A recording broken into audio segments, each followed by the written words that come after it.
Welcome to Virtue Signal, a new podcast. We are three good people who talk about how to be a good person. My name is Eleanor Russell, and I'm here with... I'm Taylor Meanswell, and I do. And... I'm André Callot. Hello, everybody. So, this episode has been kind of in the making for a while because when we started doing the show, we didn't really know what it was, and it was kind of a shit show, and so we figured out something that we knew in our hearts but did not know in our minds yet, which is that we are recording a moral philosophy podcast. We are interested in ethics and morality and how to be a good person in amoral times. Andre gave us sort of the right way to think about this a little bit that was helpful, and so we're going to do sort of like an intro for that. We're going to talk about our relationship to morality, how we feel about being good people, which we all are, how being a good person makes you an arbiter of reality, which is really convenient, I think. And so I'm excited to chat with you all. Andre, let's start with you. Before we get started, I want to make a very clear point. I intend not to make any jokes at all. Okay. I will be taking this deadly seriously. Okay, all right. So that's is that like a challenge you're setting for yourself? No, you weirdos can do whatever you want. Oh, I will. I I'm always not do. doing that. Yeah, no, I don't know how to do that. I will not be joking about anything. Okay, all right. So let's start with you, Andre. What is your personal education in morality? Well, I come from the American South. I was born in South Carolina. I was raised Southern Baptist. And the Southern Baptists believe that it is a sin to play cards or drink or to dance. Mm-hmm. Any kind of fun is a sin. It's evil. Mm-hmm. It is the tool of the Dark One. Mm. The Dark One is so... It is a terrible way to be raised. It made me into a deeply mentally ill person. That's the first time he's ever admitted that, team. This is huge for Remember, me. he said no joking. So This is huge for me personally. breaking. This is a breakthrough. I think that there's been a lot of talk about what it's like to be a lapsed Catholic. Yeah. Or the way that a lot of secular Jews in America talk about how they're ethnically Jewish but they don't practice. Yeah. Being raised Baptist made me have this powerful, profound relationship to Jesus Christ and to the ideas of Christianity and the values, while also hating every Christian I meet. Do you consider yourself a recovering Puritan? Because I've heard that term used by people too. I don't think so.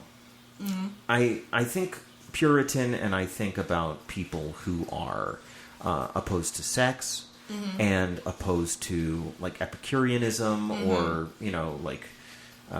the pleasures of the flesh, as it were, mm-hmm. good food and things like that. Onanism, that sort of thing. I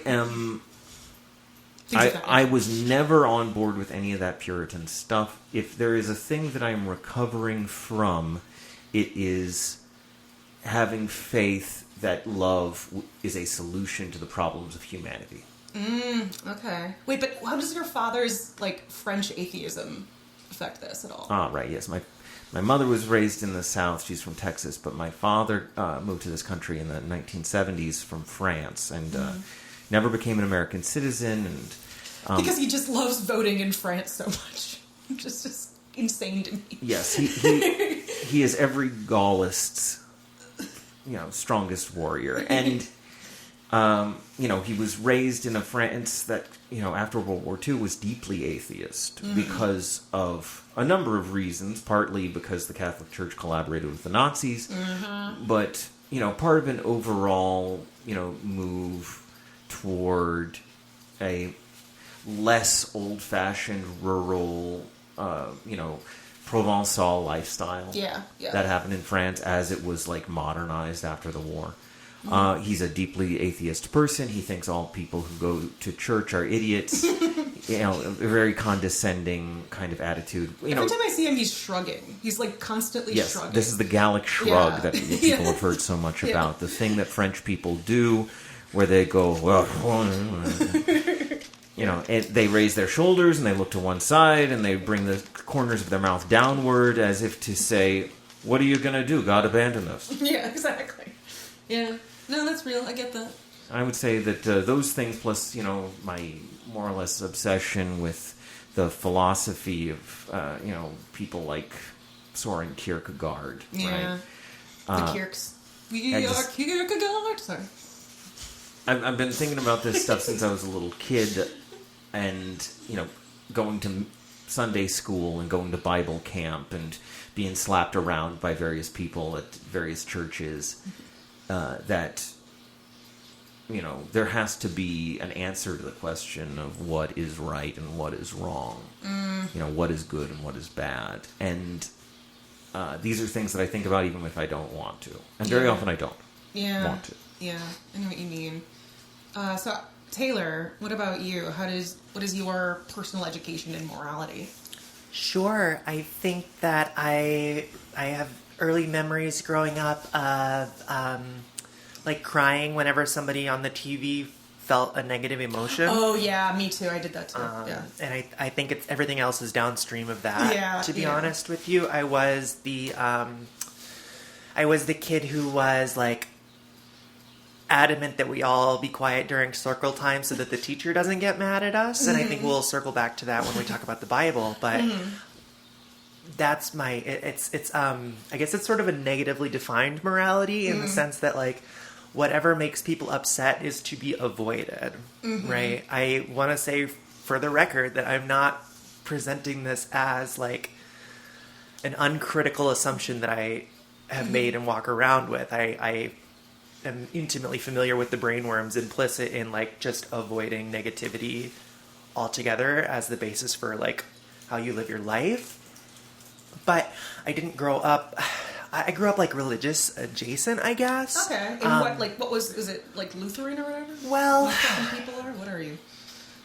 My first church that I remember going to, the Latter-day Saints missionaries came and knocked on our door one day, and my father, he's a good man, he's open-minded.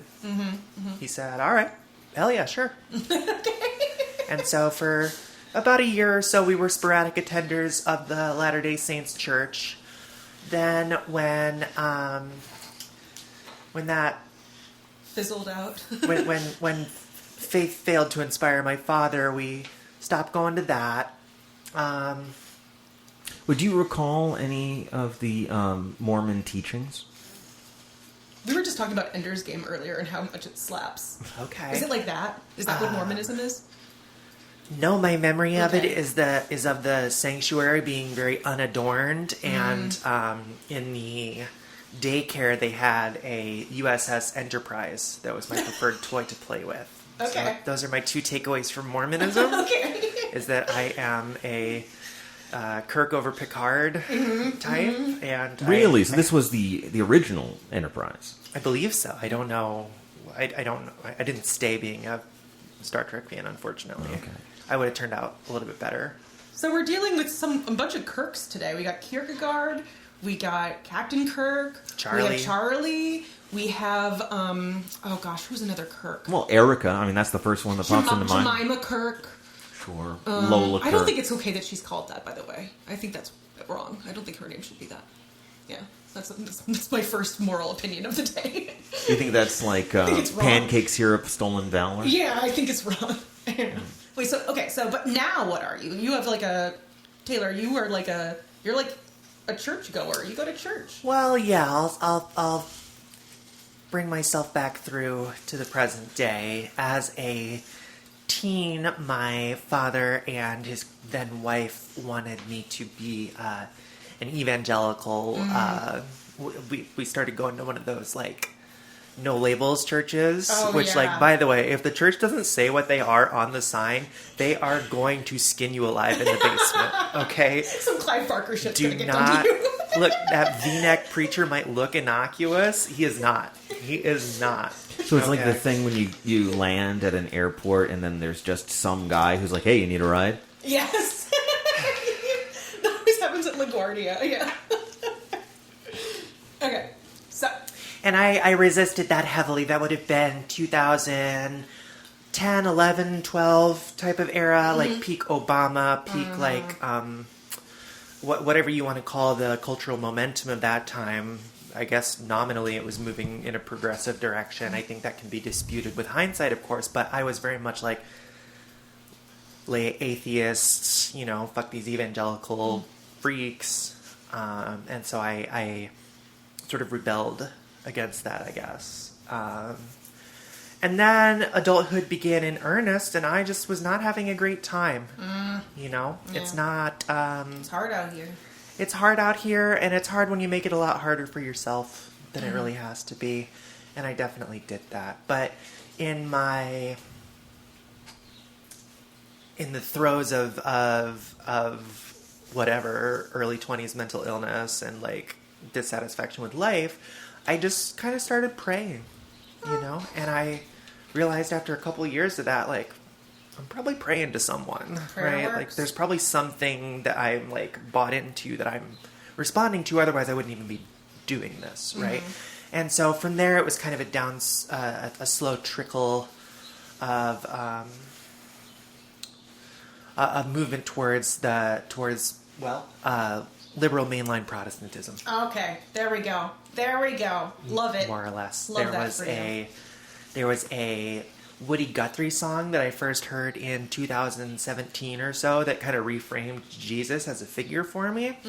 And I started thinking about it in terms of, like, well, it would seem to me that the church has lost its way. I'm not the first person to observe this, right? But, like, Jesus didn't say do all that shit that they're doing now, right? He kind of said do the opposite. Yeah. Be a good person. Be like Taylor and Eleanor and Andre. Be like Taylor, Eleanor, and Andre. That is the 11th commandment. Merch idea just dropped. Ooh. Okay, let's talk about it. And now here I am at age 31 with I don't do a whole lot of the metaphysics part. I feel like I am very good at understanding complicated ideas, generally speaking. Like, I've read, like, I know of grammatology pretty well. I don't get the Holy Trinity. It doesn't make fucking sense to me. No. Now, you have a bachelor's in religious studies from Grinnell College. I do. With a minor in women's and gender studies, too. So, yeah. I'm, like, really... I also minored in gender studies. Yeah. And why? Yeah. Which is worse, I think. It's more insufferable. I don't know. No, but you were raised... So I was raised nominally Unitarian. We went to this Unitarian church. I left out my Unitarian era. Okay, sorry to sorry. interrupt. No, go do your... yeah. When I first moved out, I attended a Unitarian church because I was like, they're In nice Chicago? people. They got free food. Evanston. Oh, Evanston. Okay, yes, yeah. Unitarian church in I Evanston. know which one you're talking about. Which yeah. is, like, I'm pretty sure where they copied the design for the PlayStation 5 from is from that building. Yes. I can see it in my head right now. So I had that. That was kind of a primer into, like, building a positive association with church. Anyways, fast forward. Now I'm good and perfect. I want to hear about Eleanor. Okay, so I was like, we kind of stopped going and it, like, petered out, but I was raised nominally Unitarian. My father was raised Methodist / they were kind of low-key, actually, Christian Science, and he was, like, a hard pass from that when he was an adult. And my mom was raised Methodist, but my mom believes in whatever religion you want her to. She's just red. She's ecumenical. So when we started going to Unitarian church, my dad was just like, I don't know. I don't know if I believe in God, really. I don't know what to do. And we went to this guy, his name was Gary James. He was the minister, and he was really, really smart. And that's what I really liked about it, is we'd go and he would just, like, say really interesting things. And he was too liberal for my dad, because my dad is, like, the world's first Republican Unitarian that ever lived. And he was like, it's too liberal, taxes, The first Republican Unitarian since the abolitionist movement. Yes, since the abolitionist movement. This is a sort of 19th century version of Christianity. It's very Walden. I almost said on Walden Pond. It's not on Walden Pond. It's just Walden. The church is under the lake. Yeah, it's just like, what if we cared for each other and ideas? Like, what if faith but ideas, and we have faith in, like, the scientific method and, like, progress and stuff like that. Very, very anti-American for a religion to have ideas in it. And yet here we are. So I went to that. I remember really enjoying, actually, the sermons. And when we did Sunday school, it was, like, all about learning about other people's religions, which I was, like, obsessed with. Like, we learned about, like, St. Lucia's Day. We learned about, like, Holy. We learned about all these religions. And it was, like, just, like, a bunch of people of, like, a bunch of little kids who are, like, the children of college professors. And, like, it was just kind of, yeah. And then I went to, like, a youth group thing for a little bit when I was in high school / 8th grade. And every single kid in there was so fucked up. They were all doing drugs. It was crazy. I was like, am I the only one not doing drugs? It was crazy. So this religion, and I do this in quotes, this religion of yours, now, did it It's involve... a creedless faith, but the thing about a creedless faith is that it very soon develops kind of... Okay, If so... that idea appeals to you, I encourage you to check out the Episcopal Church. So what was the moral instruction at this church? It was just like, it was the 90s and early 2000s, so we were talking a lot about, like, climate change. Shit like that. Like Jesus commands his And, like, followers gay to marriage. recycle? And, like, gay marriage and shit, yeah. And, like, war in the Middle East, so, yeah. But that was, like, and I think, for me, like, I'm not a religious person. I don't believe in God. I don't think that Jesus died for my sins. I really don't, sorry. But It was a car accident. More for me. But I am deeply, deeply superstitious. So I compensate for my lack of religiosity by being deeply mentally ill. Mm-hmm. So, like, there are signs everywhere that are just for me. They're only me. Only I have to do certain tasks. Other people don't have to do things multiple times. I have to do them multiple times because I have to. So... Well, thank you. I appreciate you sacrificing a If it ram weren't- every morning to make the sun I'm come doing up. that work. I'm snapping my fingers. I'm crossing my toes. I'm counting stop signs. I'm out here doing the work. The fact that you refresh your notifications immediately after checking your notifications is the only thing keeping the universe together. Exactly. And it was Sylvia Federici, I think, who said that you should personally be paid for every time you turn a light switch off and then on and then off and then on and then off and then on again. Exactly. So, yeah, it's a very feminist line of thinking for me. It's deeply, like, embodied ways of knowing, which is, like, neuroses. That's my way of knowing. So, yeah, but I've always thought, like, my father was a lawyer, and my father was my best friend, and he was, like, my favorite person in the entire world. And so he was obsessed with right and wrong, and he was also very mentally ill. So he was, like, so I was always very invested in, like, fairness. Also, I'm an Aquarius, so that's part of that. Wait. Now, we can talk about this later after you finish talking about yourself, but that's an interesting idea, though. Like, is, like, moral concern a kind of mental illness? I mean, that's what First Reformed is about, right? Yeah. I mean, it can be. I think the thing about neuroses and like psychology is that it's always just too muchness. If you're doing something too much, it's bad. Right. And that's just like how it goes, which sucks because I feel like I'm doing too much all the time. Like I'm just too much of a person and not enough. So You're like guacamole. You're extra. Yeah, exactly.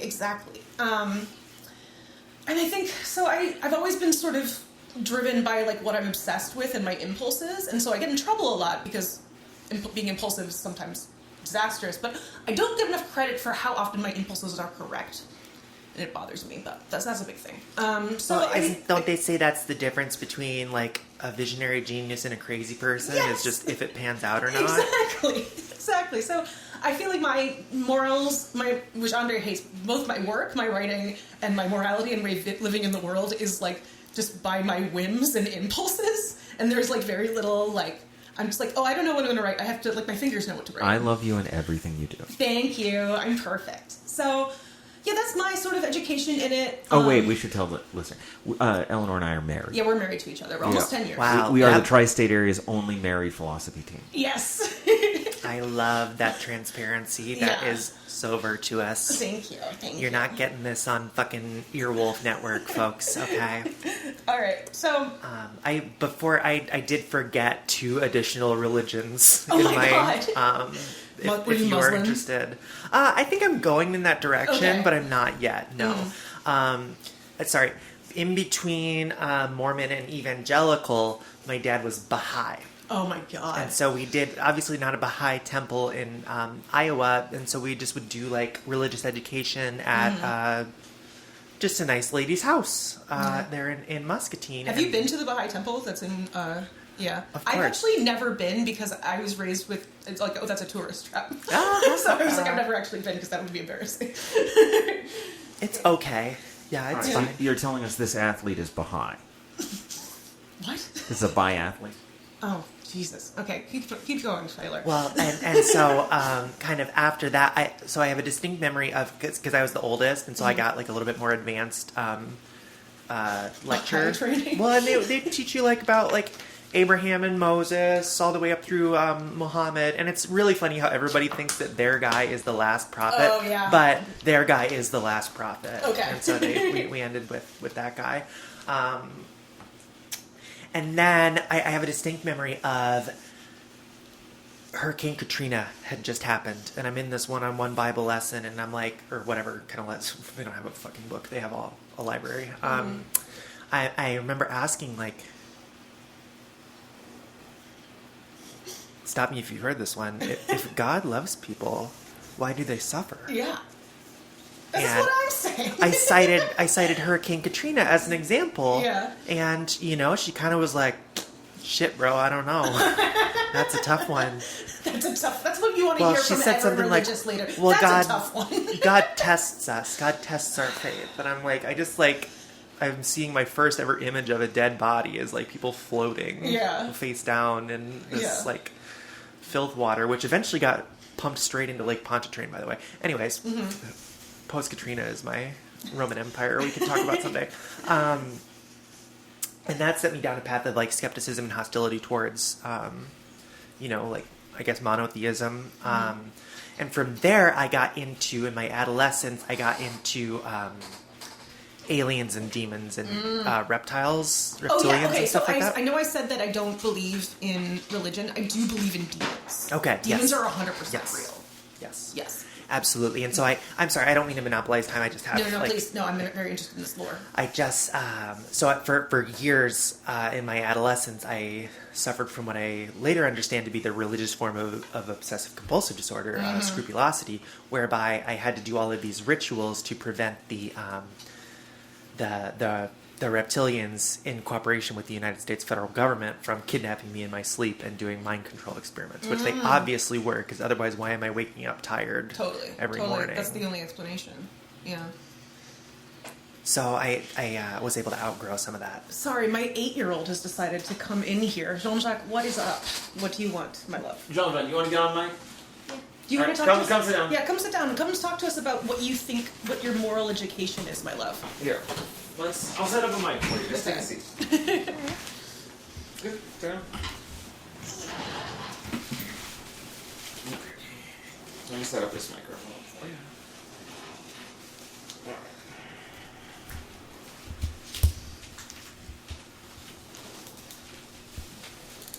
Okay, so that is a complete inventory of my religious experiences. I will update you when I become Sunni, which is like I'm one good pamphlet Sunni, away. not Shia? What? Which is the one with the mysticism? Oh, that's the one where they're in the mountains. What is it called? Sufi. Sufi. Yes. Sufi. Yes. Hey, Jean-Jacques. Okay, Jean-Jacques, do you believe in God? No. Okay. Do you believe in the devil? Yes. Okay, tell me more about that. The devil is pretty cool. Pretty cool guy. He's a purple guy. And red. And red? Okay. Sometimes. Sometimes. red. Red. So he changes his color. Yeah. Yeah. Have you seen the devil, personally? No. Did he appear before you? No. No? Okay. Do you believe in angels? No. No? Okay, we only believe in the devil. Love this. Okay. Talk to me about how you make decisions about what's right and what's wrong. I look at the certain circumstance. Uh-huh. You look at the certain circumstance, okay? And I choose. Okay, but like, do you ever want to do something but you know it's bad so you don't do it? Yeah. Like what? Eat like all the cupcakes. You want to eat like a bunch of cupcakes but you stop because you know that's bad because it will hurt your tummy. Yeah, I get that. I relate. I don't know. Anything else you have to say about your moral philosophy, Jean-Jacques? No. No? Okay. Other Great. than that painting's awesome. Yeah, we have a cool painting in our It's in our a studio. poster that Eleanor gave me for Christmas. It's a poster for the movie The Damned by Luchino Visconti. Yes. It's a Polish poster, and it has a big red demon on it. Whoa. All right, Jean-Jacques. Jean-Jacques, if you were to be in charge of a religion, what would it be called?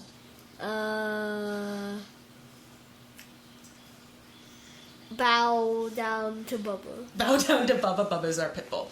Okay, so you think Bubba is like a creature of God? But we don't believe in God. Yeah. Okay. I'm gonna get back to Zelda. Okay, great. Love you. Thank you for sharing with us. Yes. Yes. Wait, who's... Okay, good. Okay.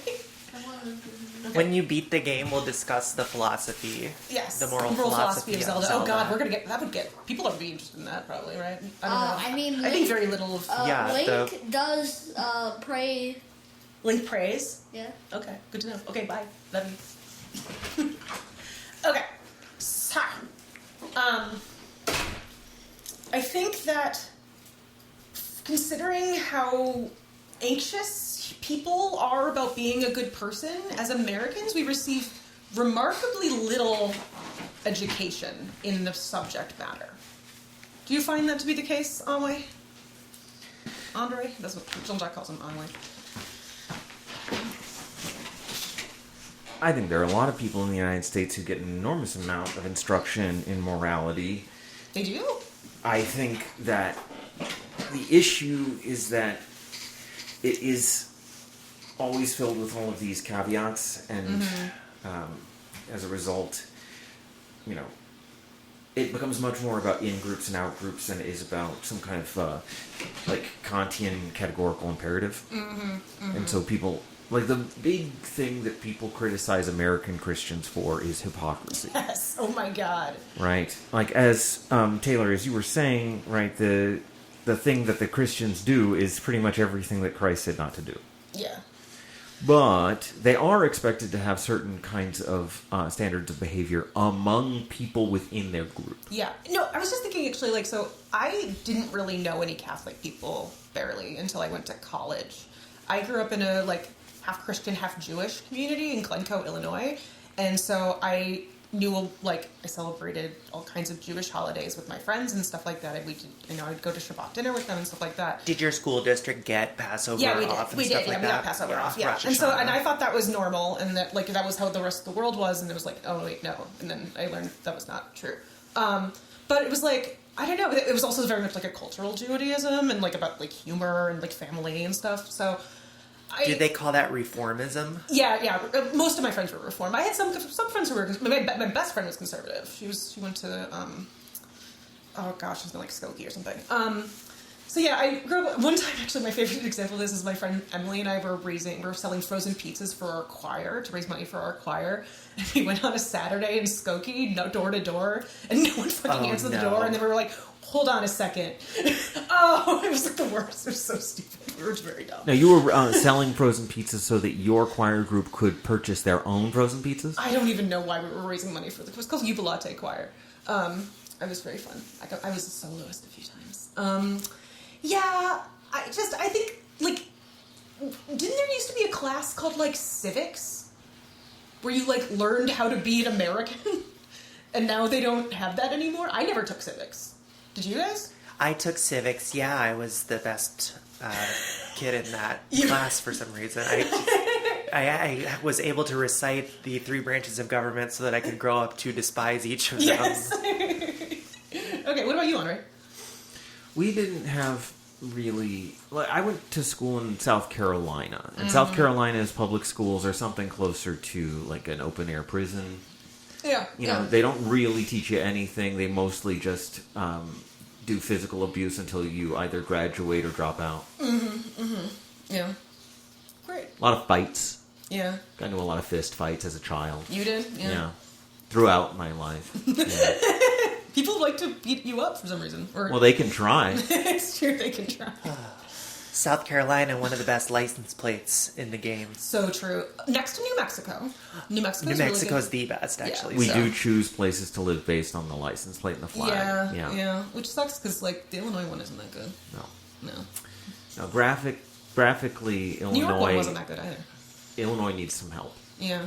Are you seeing this controversy in Minnesota over their flag? Oh, is there? Oh, I didn't know it was controversial. Well, because some municipalities and counties have started flying the old flag, which does portray a Native American being murdered, by the way. That's not hyperbolic. That's not like, oh, Aunt Jemima's problematic, we should change the syrup bottle. No, that's explicitly what is happening. Shit. Now, Oh this my was God. the same problem they ran into on Parks and Rec, right? Was that their old flag?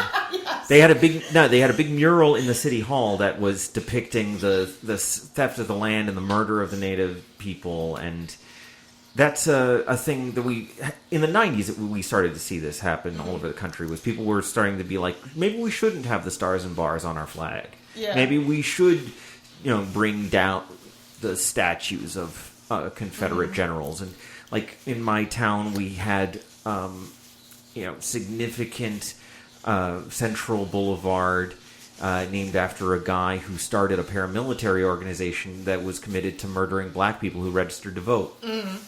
And so, Wade Hampton is a guy who had high schools named after him, and, he's all over that state. And this is a guy whose whole deal was just murdering black people. And his name is on everything.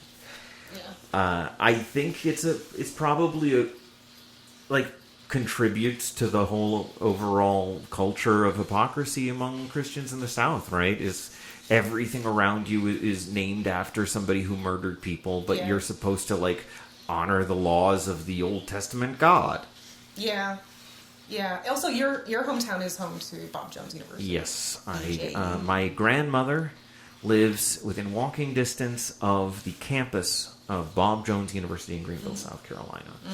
And student teachers from Bob Jones taught at my high school. People I went to high school with enrolled at Bob Jones. My film professor, when I was in high school, when I went to the Fine Arts Center for film class, he was a graduate of Bob Jones University, which is, if you don't know, an extraordinarily conservative Christian university where it's illegal for people of different races to date each other or hold hands. And, it's about as backwards and caveman-esque as you can imagine an institution of higher learning being. Yeah. I don't know. I think basically I was raised in an environment where the only thing that mattered was the accumulation of capital. That was just kind of, and how no one should stop you from that. That was sort of what was celebrated. Now, it's got to be... Now, there's a car alarm going off. Okay, it's gone. There we go. Theft is wrong because it disrupts our podcast. Yes. It is, I think probably one of the reasons that American Christianity is so defined by hypocrisy, because it is so defined by capital. Exactly. That's exactly right. Yeah. Right? And capital is what? Mammon, right? It's the thing that causes evil in the world.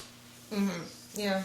So it's rough. If you're trying to be a Christian and you're trying to be a capitalist at the same time, these are cross purposes, and you always end up choosing capital. Yeah. Well, because otherwise you die. Otherwise, you die. Yeah. Right? Because everybody's a slave to capital, even the rich people. Yeah, they are. I think when I was in... Okay, so I want to talk about the Bible now, actually, if that's okay with you guys. One thing I got from the Bible when I was reading it this week is... There's a lot of Sufjan in there.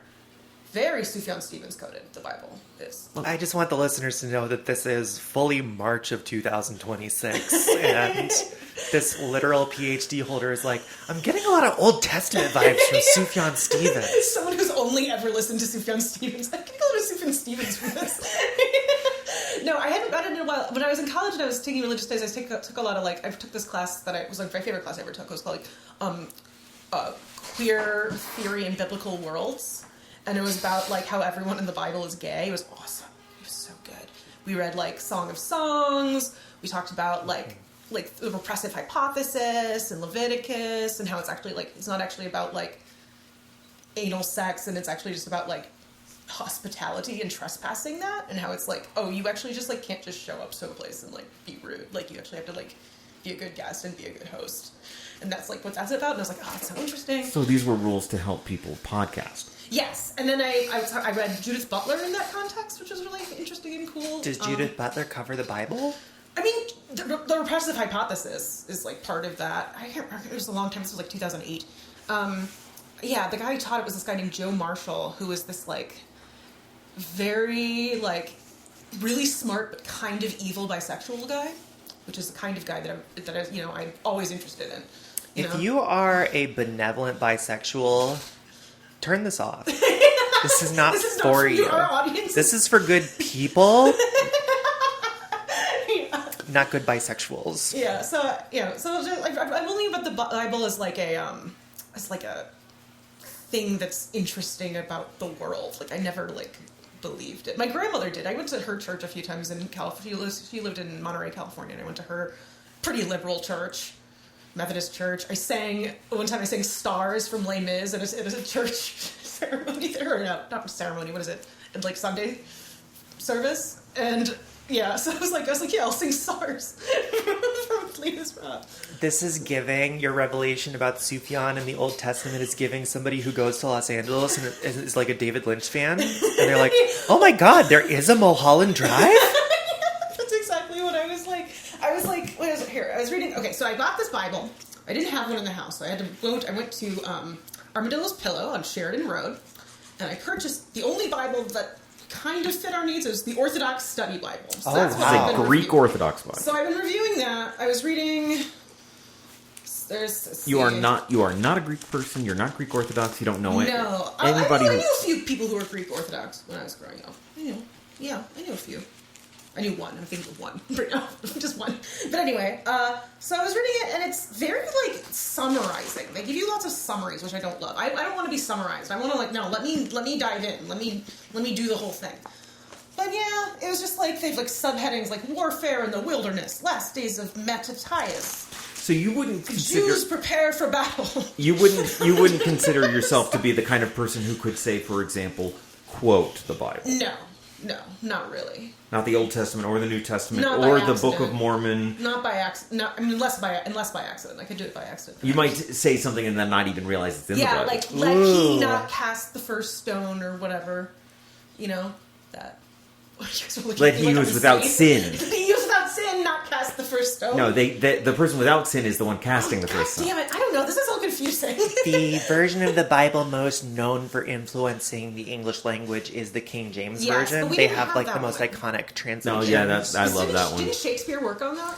It's possible that it was Shakespeare, it was Marlowe, it was Milton, it was Marlowe would write all the stuff about John hell. Donne might have contributed. It is Really? Of the John Donne shops? It was in Mexico? it was essentially like the We Are the World of the early 17th Stevie Wonder's on century. there. King James Michael was Jackson. well. His thing Kenny was, G. you know what we ought to do?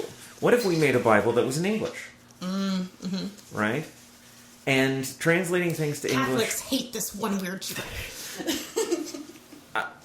Contemporary anime fans also have this thing where there's like this controversy over whether or not things ought to be translated into English. Do you dub? Do you sub? Right? Yeah. I think a dubbed Bible would have gone over better because, like, in the 17th century, obviously not everybody knew how to read. What about like a dubbed like ska Bible thing? Yeah. Pick it up, and Yeah. it's the cross. Yes. Yes. Yeah, I mean, yeah, it's very beautiful. I like all that stuff. I like the idea of Jesus skanking as he walks with the. My thing. Okay, here's my thing with Jesus. Here's my thing with him. So the whole thing is like he died. He died for our sins. He was the most like put upon person. No one has suffered more than he has. That like isn't true. This is like with kind of what the premise of The Pillow Man by Martin McDonough is about. Like there are people who are suffering more than Jesus all the time. Why aren't we like dressing up as them? Like why aren't we like flagellating ourselves for them? Look, one of the reasons that it is so puzzling, this question of like, okay, how is it possible that the crucifixion was painful, but the worst pain anybody ever suffered. A lot of the details of what happened were not included in the text. They were playing that James Blunt song, "You're Beautiful." Yes. You know, Yeah.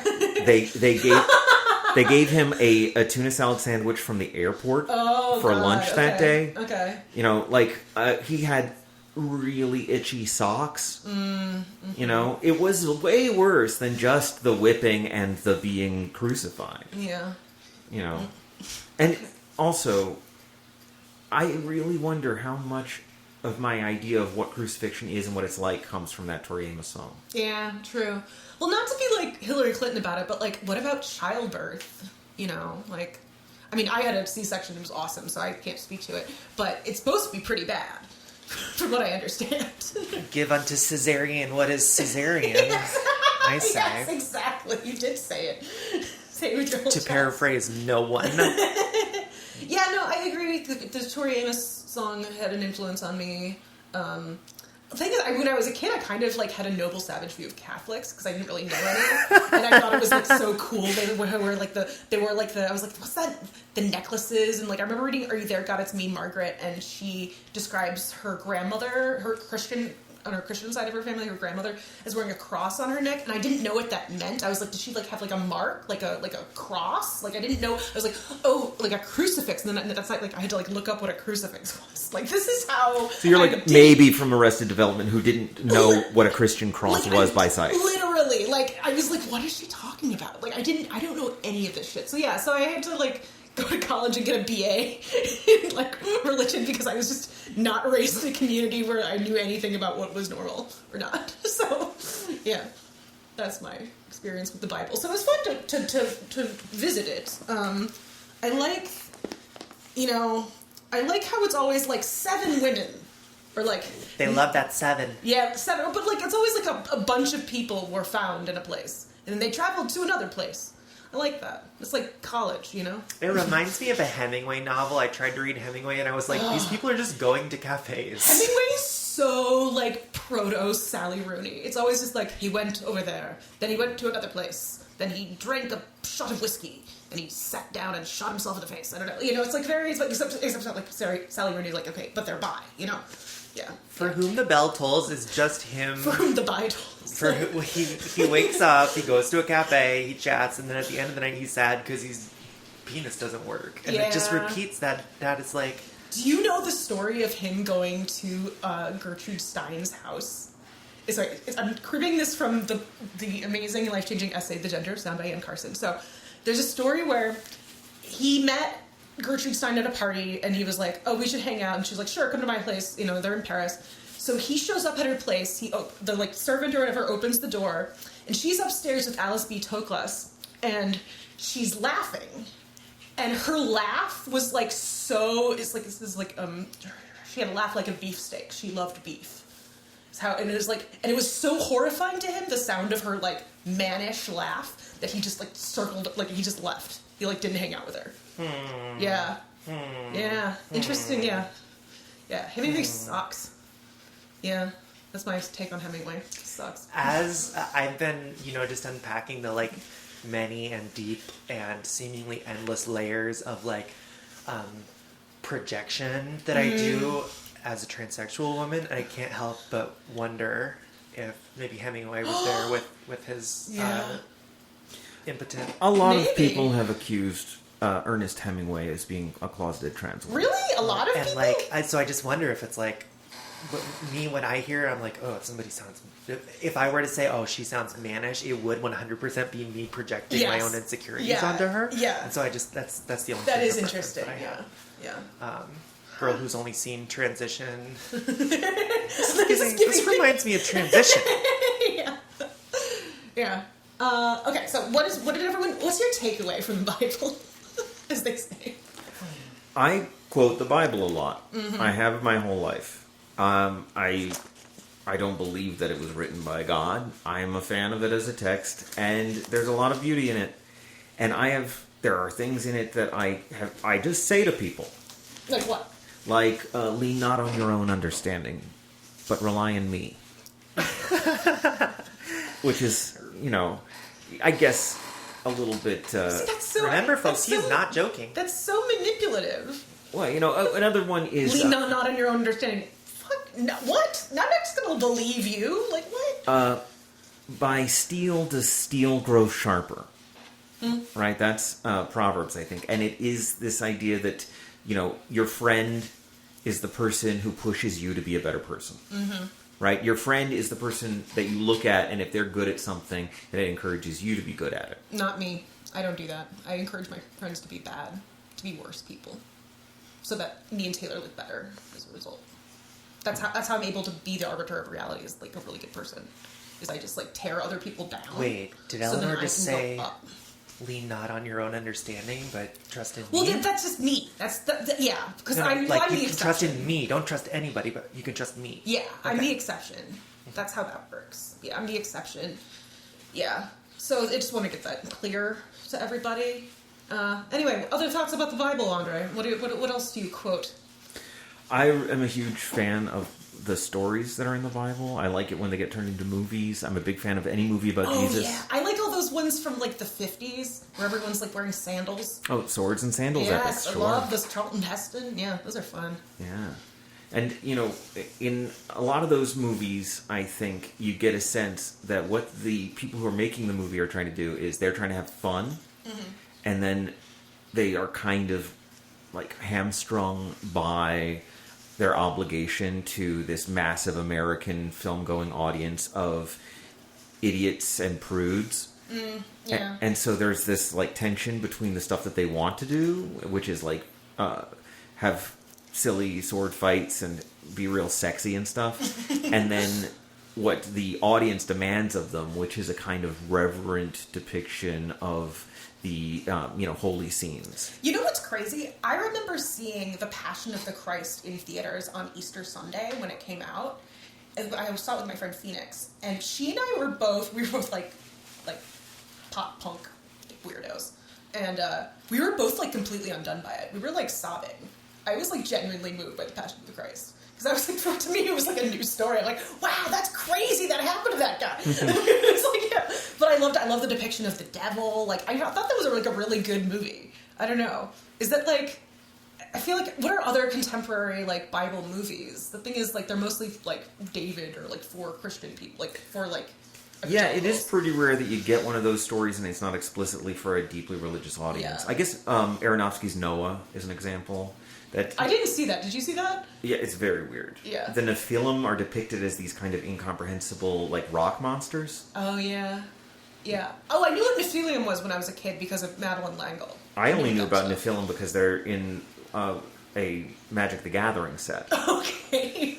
I knew about them because they were among the coalition of alien spirits and demons kidnapping me every night to Got it. take me to a facility in Utah. Oh, did you drop this name? Oh, I personally experienced the Nephilim. Yeah, I mean, it's like, I like how this section is like, the wall is completed. Like, they'll just have a section about, like, so they finished the wall's done. It's like a lot of the Bible's about, like, construction, which is kind of mask. I'm into it, you know. Cool. Temple construction and Yeah. destruction plays a big part. Mm-hmm. Major plot device. Mm-hmm. Do you read the Bible regularly, Taylor? Oh, I read more like commentary and kind of the meta. The Hadith. No, I was going to say the Hadith, but I don't think Christians have that. You know, Now, the Mystery Science Theater never did the Bible, right? No. Like the John Huston movie, The Bible. No, they didn't. They should have. We could do that. You want to watch the Bible? We could watch the Bible, the John Huston, the Bible, and then just like chat while the movie is playing. wait. Patreon exclusive. You can pay us to not publish that. Yes, to not put out our take on the Bible by John Huston. But now, you are a fan of John Huston, right? I'm a fan of the Hustons in general. I love those guys. I love Angelina. I love Danny.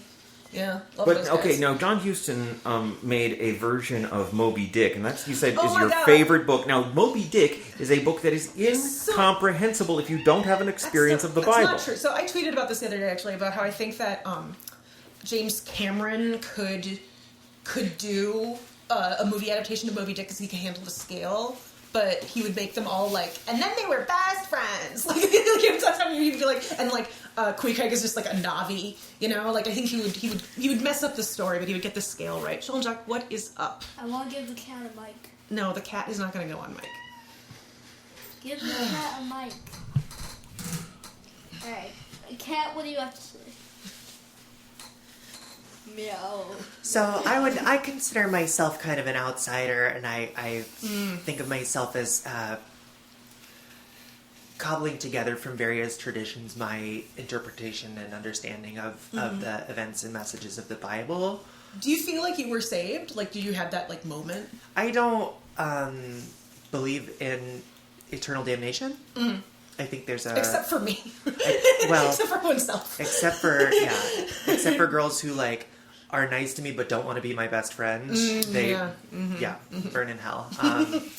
No, I think there's both a textual and subtextual case to be made that, like, hell is more of a construction, a social construction, used to, like...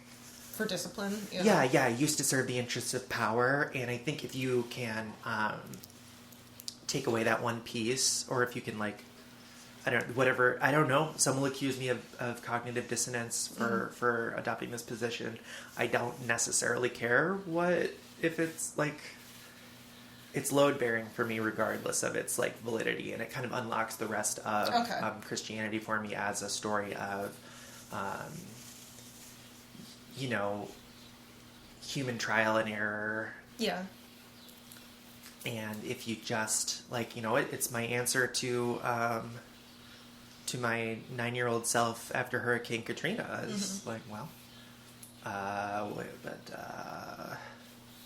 actually, it's chill. Don't worry. Yeah. It's gonna be fine. Yeah. He doesn't really do that to people. This is the Epicurean dilemma, the problem of evil, right? Yes. If God is all powerful, then why doesn't he do anything about suffering in the world, right? If he's good, why doesn't he want good things for people? And if he's not all powerful and he's not good, then why are we calling him God? What does that have to do with who he is, and what does that have to do with us? Right. And so for me personally, Christianity, parentheses, Taylor's version, would say that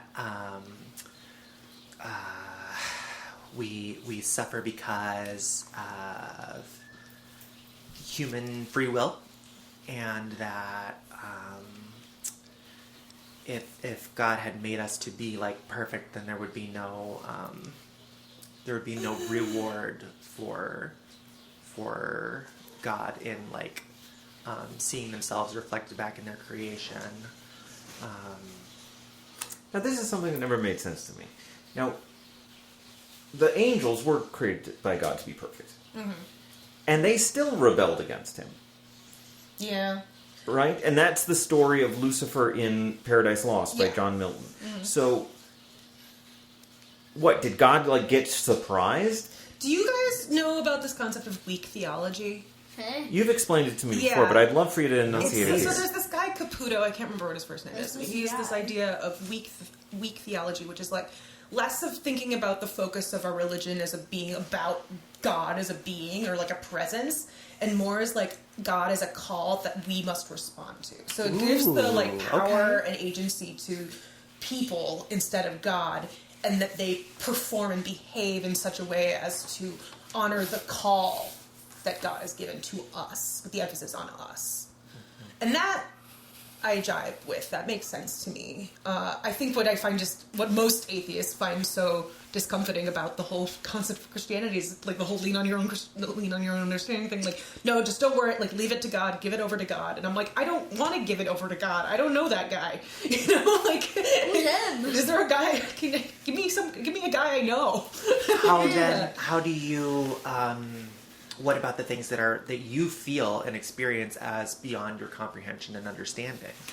Oh, that's a challenge. They're a challenge, honestly. Like, I have a disease where I need to know everything. And if I don't know everything, I've failed. You're a very bad Buddhist. I'm actually, you know what religion I really jive with actually is Shinto. Because it's, like, fulfills my superstition. It's like, oh yes, this object is very important and is loaded with power. I definitely believe in that shit. That shit's so real. Sorry, Jean-Jacques. That's like Miyazaki. Miyazaki movies. I believe everything he believes. Like Majora's Mask. Well, I mean, Zelda is very Shinto. Yeah. I mean, there's literally shrines everywhere. There's literally goblins and, and spirits. I don't believe in angels, but I do believe in goblins. Me too. I got that from you. I mean, that goblins are real. Zelda is essentially just like an attempt to tell a like European fantasy story in the context of Shinto. You know. Well, when I was a kid, I really liked European it is. That shit is, excuse I me, know. you're the only child in the world who will ever listen to this podcast, and it's only because you're sitting here listening, so I'm unfortunately not able to edit for you at the moment. It is, The Legend of Zelda is 100% about driving the Moors out of Europe. Like, that is 100% what it is. So, what is your favorite part of the Bible? Or alternatively, what should be in the Bible but isn't? What should be in the Bible but isn't? Yeah. Ooh. Well, beyond my... I think Gilmore Girls a year in the life for me, but that's just me. Should be in the Bible. I am skeptical of Apocrypha. Tell me why. It just doesn't pass the vibe check for me. This whole business with like Gnosticism and stuff like that. I know that you hate Gnosticism. Can walk me through that. So it's just like, just be pagan. That's fine. That's Yeah. valid. I don't believe in hell. Like, Yeah. go be a pagan. I don't Yeah. care. Yeah. I don't understand why, like this concept of the demiurge, that the creator of the physical world is an evil, malevolent force, comes from Plato, which all fine and good, whatever. But that's just, it's not Christianity to me. It's my biggest critique of Gnosticism. It places the impetus for salvation back on the individual, which is something that we criticize evangelicals for doing, right? It's all about your personal relationship, right? Yeah, which I hate. I hate that. Yeah. Right, and anybody who's not enlightened is simply not, like, put in the work or is not capable of receiving the knowledge or something like that. And then when you read the actual texts, they're really weird about women. They're really Oh my weird about God. women. The Greeks and the Romans, once you realize, like Stoicism and Gnosticism makes a ton more sense when you realize that they all own slaves. Like, it all Listen. falls into place. You're like, oh, you own slaves. Okay, got it. Like, yeah. But isn't that true? Isn't that universal? Anytime that there is an enlightened and kind of saved category of individuals, Yeah. there is an underclass implied by Exactly. that, is there not? Yes, exactly. Yeah. And so I'm skeptical of Gnosticism, and just like I next time you're watching, listener, co-host Jean-Jacques, just kidding, he left. Next time you're watching like a content creator talk about like the real hidden Jesus, Oh, I can't. listen, ask yourself, would you fall asleep around that man? Answer's probably not. Yeah. Would you leave your drink free around that man? Right. Yeah. Yeah. And so it's a vibes-based critique of Gnosticism, not quite theological, because for me, heresy is relatively minor. It's good that stuff's not in the Bible. Thomas has some cool parts. Gospel of Thomas is all right sometimes, but it's also the least Gnostic. So, like, coincidence? See, I like all the dramatic stuff. I like the Book of Revelation and Song of Songs. I like that stuff. That's cool. I like it when it's like horror, like it's scary. This is why I like Marlowe more than Shakespeare, because Marlowe like was really into how well, he's also just a terrible fucking person. So he was like, I know exactly what's going to happen to me. Here's let me map it out for you. It's great. Marlowe was an evil bisexual, and Shakespeare was benevolent. Yeah. So it's like and you shall behold death on a pale horse, sort of thing. That shit is so cool. Like, I love, so whenever I assign Faustus in theater history, I have the students write a précis, which is like a thing they do in law school, where it's like a summary and analysis of a legal argument, and I have them do a monologue from Mephistopheles and Faustus. Because how does he make his argument? How does he lay out his points? Because that's really all it is. It's just like the devil arguing, and like the devil being like a really good lawyer. Is really interesting to me. I am a huge evangelist of like teaching rhetoric and argumentation. Yeah. I don't know if I don't like debate. I don't like the debate stuff. I am very interested in rhetoric. Some of the smartest people I knew were the rhetoric PhDs in the School of Communications at Northwestern. Those people were fucking smart. I agree. I just don't like the way that it has unfolded in like elementary schools and like high schools and stuff. Like I hate all the debate guys. Everyone thought they were so smart in high school, and I thought they were all stupid. They just like knew how to say the like things that sounded good, but then if you looked at them, they actually weren't real. Speed reading actually is a demonic tongue, that's for ridiculous. sure. I just like, I don't get why everyone thinks these guys are so smart. Yeah. You see, I'm against rhetoric. I don't think you get to like if you can talk yourself into a like faith, then you can talk yourself out of it. Yeah. I see that. I think that when it comes to questions of, what is my role in the world, I do think that it is better to incorporate feelings than thoughts. I had a teacher when I was at Brooklyn College, a professor, when she said, she was raised actually Mormon, and she said that, she's like, I don't understand people talk about their calling. Like, what do you mean, what calling? What service do you provide? Like, what need do you fill? That's what it should be. Not like what calls to you. Like, who gives a shit about that? That's just like narcissistic.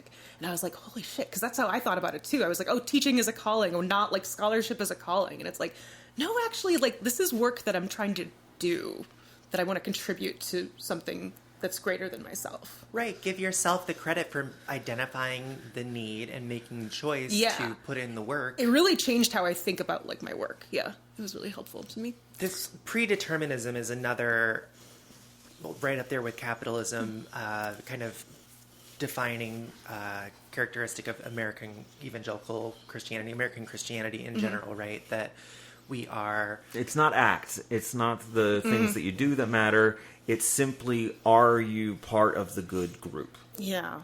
And how do you get in the good group? Well, you just either are or you aren't. I also just don't like. I also just don't like belonging to things. I hate belonging. Like when you got us the like family DSA membership, I was so pissed. I was like, I don't want to be a member of anything. All right, I'm gonna allow myself one make fun of anarchists per episode, and I'm gonna say I hate belonging to things. I was mad that you got the DSA family plan. I'm putting my token down on that one. That is. Don't like belonging certified, to things. Straight up, decentralized. Yes. Globalize Eleanor Russell. I'm a big fan of movies. I like movies, and people talk a lot about Christian filmmakers. People like Robert Bresson, or did he do the Donkey movie? Yes, Hazar Balthazar, yes. Right? But John Ford, the Westerns guy. A lot of his movies are about Christians going out into the woods and then trying to build a society. And what they discover is that it's just people out there, and that's really hard to do. It's just that's the thing. Like, that's why I like Melancholia so much. I was like, oh yeah, no, it is just the void. Like, and it's fucking terrifying. And that's like really bad. I don't like the void. Must avoid it. But it's all void. It's all just void. Void all the way down. Scary.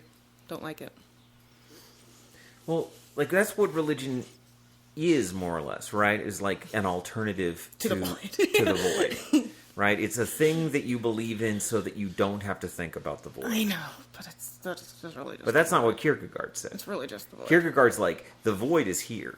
I'm face to face with the void. Nietzsche said the same thing. Yeah. That it's. And, they more or less had two different ways of handling it that go in different directions. But I don't think you need to be an enemy of the void. I think it's all right to be face-to-face with the void. I'm into the void. Okay. Maybe I'll find a way to get on that level. I'm currently still trying to avoid it for now. Yeah. I'm going to New Orleans next week, which is like the opposite of the void. So that's cool. I thought you already went to New Orleans. No, I went to Orlando, Florida. Briefly. Okay. Which I weirdly liked more than I thought I would. Orlando's not too bad. Because it's full of like little walkable French Quarter type things, but they all have a different theme. No, I like that. Honestly, I liked all the wildlife. They're just like that. There's like lizards and. You saw a great blue heron eat a lizard. I saw and I was like, I hope this is not a metaphor for me on this job interview. Oh, no. Yeah. But yeah, I liked that. I had seafood that was really delicious. Yeah, it's fine. I liked Orlando. Orlando's cool. Globalize Orlando. No, just kidding. Please don't globalize Orlando. No, they are working called- on that. That's called Epcot, Yes. actually. I love Orlando. Epcot. Epcot was my favorite. When we went to Disney World when I was a kid, Epcot was my favorite. for I sure. haven't been to Disney World since 1990. Yeah, 1994 I went. And the scariest part was when they go on the scary one, the like haunted mansion ride. And I was 6 years old. My brother was 13. And we were on the ride together, and at the very end, there was a voice over that says, like, and maybe you will send home a ghoul with you. And I was like, no, I don't want them to send home a ghoul with me. And my brother Brent was like, yeah, they're going to send home a ghoul, Eleanor. And I was like, I don't want any ghoul. And it was, like, really traumatic. And so I'm never going back. You can take Jean-Jacques yourself and get the money yourself. I'm not going. All right. Yeah. No, I'll take our child to Disney World. That sounds fine. Okay. Yeah, Jean-Jacques isn't scared of anything, though.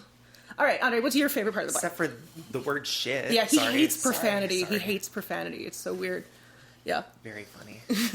I find the Bible to be really beautiful. Okay. I really like it. I'm a big fan.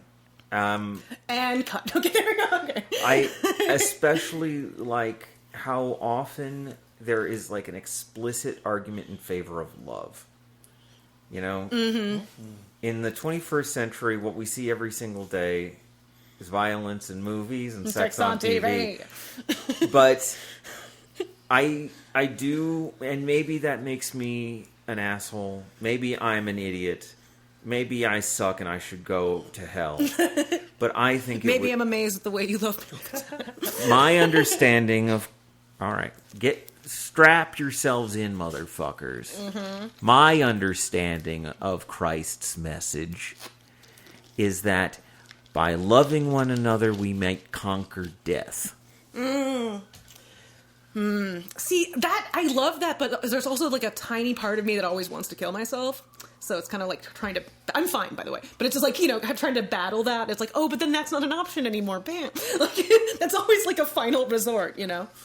Sorry, it was a little too dark. Sorry. No, be as dark as you want. I mean, the questions that we're talking about are questions of life and death, right? Yeah. I think we're trying to be honest with each other. We're trying to be vulnerable. We're trying to Yeah. get at the important stuff here, and even when it makes us seem cringe. Yeah, no, yeah. I think cringe is maybe the worst thing to come out of Gen Z. Honestly, it's like worse because I think it's at the root of all of the worst stuff, like the putting hammers in your head and like, you know, looks maxing and all that stuff. Because it's just like, oh, I'm terrified of being vulnerable, and it's like that's so dangerous and like annihilative and fascist, and it's really scary to me. Okay, so the thing that you're describing, all right. So has everybody here seen The Iron Giant? Yes. As a child, yes. Mm-hmm. All right, so a lot of people talk about that movie as being a sort of metaphor for the struggle of contemporary masculinity, right? Like, men are born into the world and being asked to kill, right? To be violent, to destroy. That is who you are because of how you were born, right? And then the Iron Giant's like, I'm not a weapon, I'm Superman. I can save people, I can love. And it's a beautiful story about, this robot deciding to be better than what is asked of him, right? To build a soul for himself. This is a Kierkegaardian kind of approach to this idea. And I think that that's what religion, in my conception, offers to the human race. People are animals born into this world scraping and struggling and scratching and killing and dying. And they're miserable and they're scared and they're confused. And I think what religion offers people is it's an opportunity to see something in themselves and in each other that allows them to love. I do think the thing I find really wonderful about religion is that it is inherently and endlessly creative. And I think that, which is why it's so disgusting to me when I see it being used as an opportunity to not be creative, to be like, oh, like contemporary evangelical Christianity is sort of like, oh, I can just hide behind this thing that says everything I do is correct, and I never have to think anymore. And I don't like that. But I like it when I like all these, like, I fell in love with, like, learning about Islam when I was in college because I just loved that it was just like, oh, and here's all these rules that we have that are crazy and beautiful and strange, And here's the story of how they came about, and I just love that. I love that story aspect of it.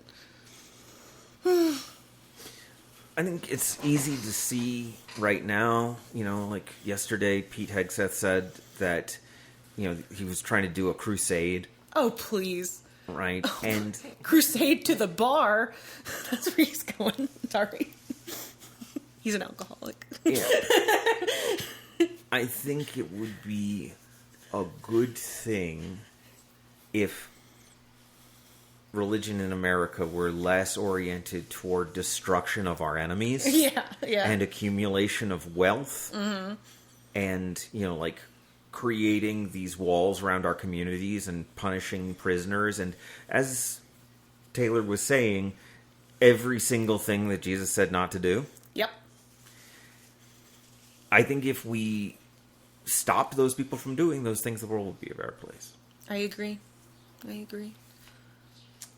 I never directly answered the question of my favorite part of the Bible, and I just, maybe I'm misreading the vibe, but I would like to share mine. I think it might be a good note to close on, perhaps. Yes, please.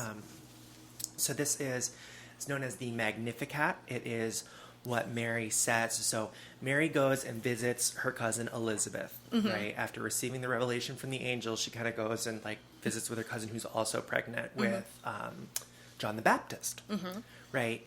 And when Mary shows up, John the Baptist in utero responds. And it's I think they describe it as he jumps for joy Yeah. in the womb.